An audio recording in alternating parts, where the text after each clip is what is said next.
There's something that you and I know to be true when the topic comes around of so-called time management. And what we know to be true is you can't manage time. I've tried to manage time, you just can't do it. The only thing we can do, in fact, is manage ourselves. And today I want to share with you in this video some key ideas on how we can do exactly that. Some years ago, I was hosting one of Jay Abraham's 3-day mastermind marketing events in the UK. I actually hosted 6 of them, 6 times 3-day events, because I'd met Jay at one of his events in the States. And one of the guest speakers on that event was the famous British businessman at that time, Sir John Harvey-Jones. And I was going to be introducing him on stage. So I got to spend some time with him in the green room for the speakers before he went on, chatting to him, finding out more things about him. And because he was the most well-known British businessman at that time, obviously I took the opportunity to find out what I could from him. And I was asking him questions about different ways of being successful. One of the things he said to me really resonated with me and has stuck with me to this day, and it is this. He said, "Peter, only ever do what only you can do.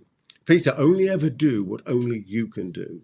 And I took that to heart. I think it's so important that we do that in our lives, that part of our, open quotes, time management, i.e. self-management, is that we decide to only ever do those tasks that really need us.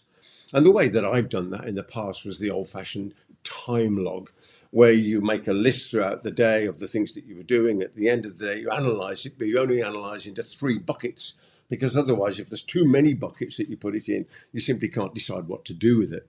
And the 3 buckets I use are A, B, and C. A, that's me, only doing what only I should do. B, I did it, but should I have? And number 3, I shouldn't be doing that stuff, and let's get rid of it. So I've made a couple of notes from me here about what I wanted to share with you today. So that first one is only ever do what only you can do.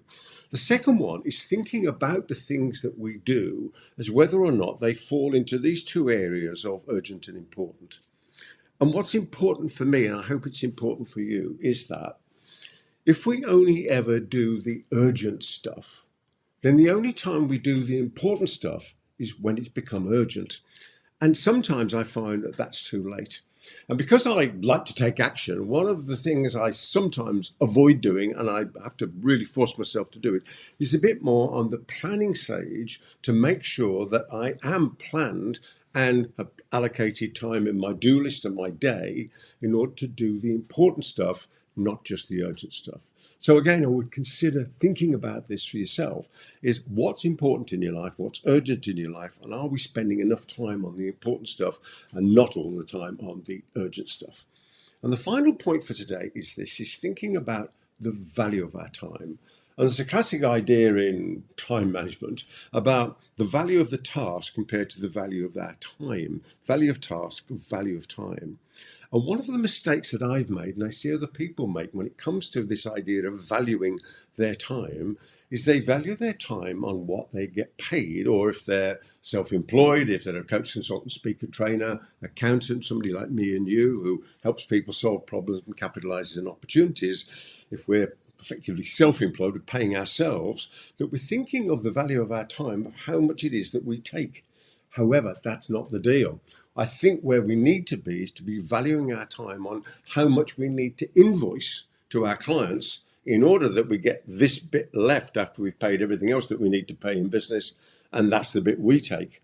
So I think not valuing the time against the bit we get, but valuing the time about what needs to be invoiced in order for us to get that bit.